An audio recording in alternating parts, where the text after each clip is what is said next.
పరిశుద్ధ గ్రంథం నుండి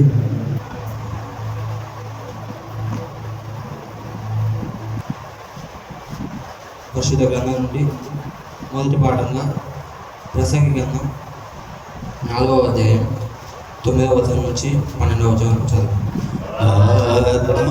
ఆత్మనడుపు సత్యములోనికి పూడే ఆత్మనడుపు. పరిశుద్ధ గ్రంథం నుండి మొదటి పాఠంగా 4వ అధ్యాయం 9వ వచనం నుంచి 12వ వచనం వరకు చదువు. మరియు కష్టమంతయు నేర్పుతో కూడిన పనులన్నీ నరులకు రోషణకారంగానే నాకు కనబడెను. ఇది వ్యర్థముగా నొకడు గాలిని పట్టుకొనటకై చేయు ప్రయత్నములన్నది. భక్తిహీనుడు చేతులు ముడుచుకొని తన మాంసం భక్షించును. శ్రమయును గాలికైన యత్నములను రెండు చేతుల నిండా ఉండట కంటే ఒక చేతి నిండా నెమ్మది కలిగి ఉండటం మేలు.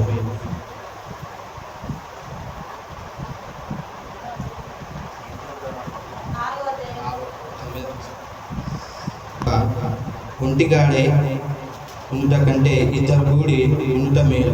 వారు పడిపోయినను ఒకడు తనతో వాడిని లేవనెత్తును. అయితే ఒంటరిగాడు పడిపోయిన ఎడల వానికి శ్రమయే కలుగును, వాని లేవనెత్తువాడు లేకపోను. ఇద్దరు కలిసి వండుకున్న ఎడల వారికి వెట్ట కలుగును. ఒంటరి గానికి వెట్ట ఎలా దొరుకును. ఒంటరి ఒకని మీద మరి ఒకటి పడిన ఎడల ఇద్దరు కూడి వాడిని ఎదిరింపగలరు. 3 పేటల తాడు త్వరగా తెగిపోదు కదా. ఓ దేవా వందనము, ఓ దేవా వందనము, ఓ దేవా వందనము.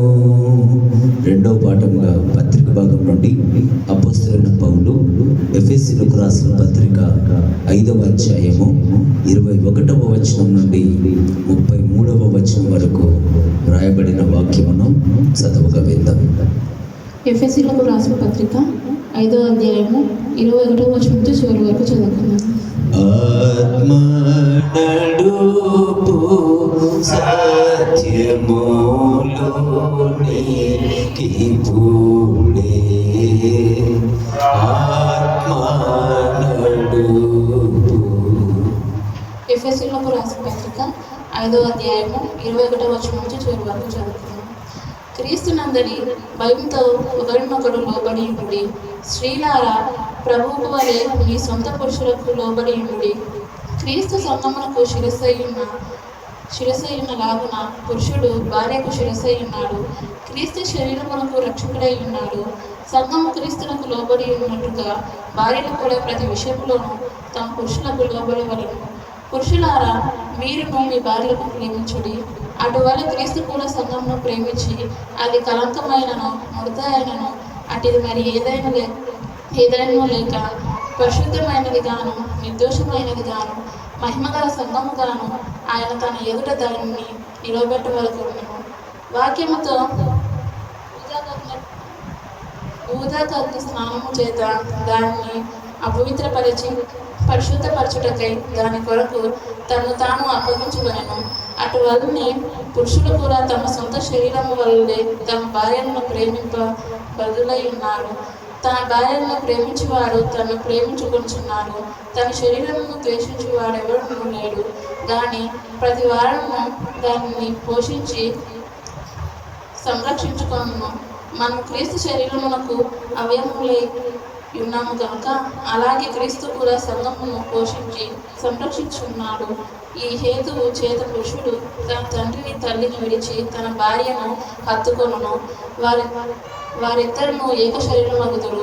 ఈ మర్మము గొప్పది. అయితే నేను క్రీస్తును గూర్చి సంఘమును గూర్చి చెప్పుచున్నాను. మెట్టుకు మీలో ప్రతి పురుషుడును తన వల్లే తన భార్య ప్రేమింపవలను. భార్య అయితే తన భర్త యందు భయము కలిగి ఉండునట్లు చూచుకొనవలను. ఓ దేవా వందనము, ఓ దేవా వందనము, ఓ దేవా వందనము. అందరం లేచి నిలబడి కీర్తన 128వ కీర్తన ఉత్తర ప్రత్యుత్తర రీతిగా చదువుకుందాం.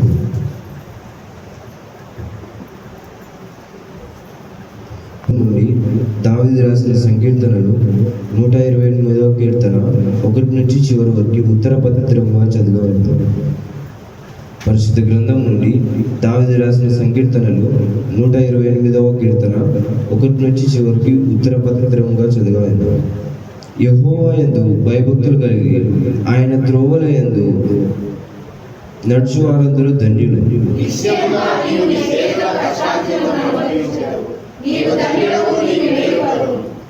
నీ లోగిట నీ భార్య ఫలించు ద్రాక్షవల్లి వలె నుండును. నీ భోజనపు బల్ల చుట్టూ నీ పిల్లలు ఒలీవ మొక్క వలె నుందురు.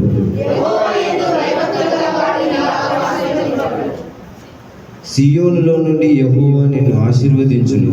నీ జీవిత కాలమంతయు యెహోవా యెరూషలేమునకు క్షేమం కలుగుట చూచెదవు. నీ పిల్లలను నీవు తండ్రి కుమార శుద్ధాత్మకును తగు స్తుతి మహిమలు కలుగుగాక. ఆదిని నిప్పుడు ఎల్లప్పుడు అయినట్లు యుగములను నామే. తండ్రి కుమార శుద్ధాత్మకును తగు స్తుతి మహిమలు కలుగుగాక. అందరం అదే రీతిగా నిలుచుండి సువార్త భాగము చదువుగా విందాం. పరిశుద్ధులైన మత్తయి సువార్త 19వ అధ్యాయము 4వ వచనం నుండి 6వ వచనం వరకు రాయబడిన సువార్త భాగమును చదువుగా విందాం. పరిశుద్ధ గ్రంథం నుండి మత్తయి సువార్త 19వ అధ్యాయము 4వ వచనం నుంచి 6వ వచనం చదువుకుందాం. ఆత్మనడుపు సత్యములోనికి పూడే